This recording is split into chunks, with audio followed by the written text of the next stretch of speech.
Taarifa ya tanzia ambapo watu 4 wamefariki katika maeneo bunge ya Limuru na Kabete, kaunti ya Kiambu kufuatia mikasa miwili ya moto.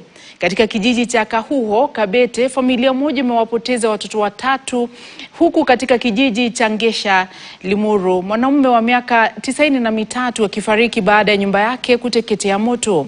OCPD wa Kabete amethibitisha tukio hilo, huku chanzo cha moto huo kikiwa bado hakijabainika. Mwanahabari wetu Noel Nabiswa na kina cha taarifa hii. Ni hali ya hofu na majonzi iliyotanda katika kijiji cha Kahuho, eneo bunge la Kabete, baada ya moto kusababisha vifo vya watoto 3 wa familia moja wenye umri wa miaka 14, miaka 5 na miaka 2 mtawalia. Chanzo cha moto huo hakijabainika, huku juhudi za kuzima moto zikiripotiwa kuchelewa. Recently hapa mama amekufa, wiki haijaisha, watoto wengine 3 wamekufa. Kazi yetu tu sasa imekuwa ni rambirambi, yet hatuwezi rudisha uhai wa watoto. Kwa uchungu, baba ya watoto hao ameikashifu idara ya zimamoto ya Kiambu kwa kile anachokitaja kuwa mwitikio duni katika visa vya moto, akisema huchelewa kila mara wanapohitajika. Wakati umefika tulete mabadiliko.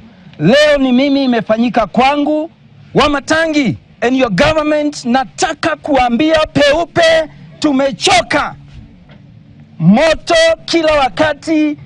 Wakazi wa Kahuho wametaka hatua za haraka zichukuliwe ili kuboresha huduma za dharura. Hali ya moto imeleta wasiwasi kwa sababu imekuwa nyingi sana, na hii si mara ya kwanza kuchomeka hapa. OCPD wa Kabete Anthony Mbogo amewahimiza wakazi kutojenga hadi barabarani ili kuwezesha wazima moto kufikia tukio haraka wakati linapotokea. We had a challenge of the fire brigade vehicles getting to the compound due to the roads linking from the main road to the houses.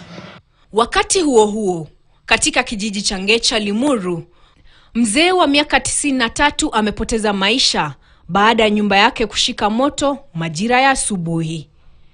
Hii moto inatokelezea kila Mondays. Si tunapatanga moto huku.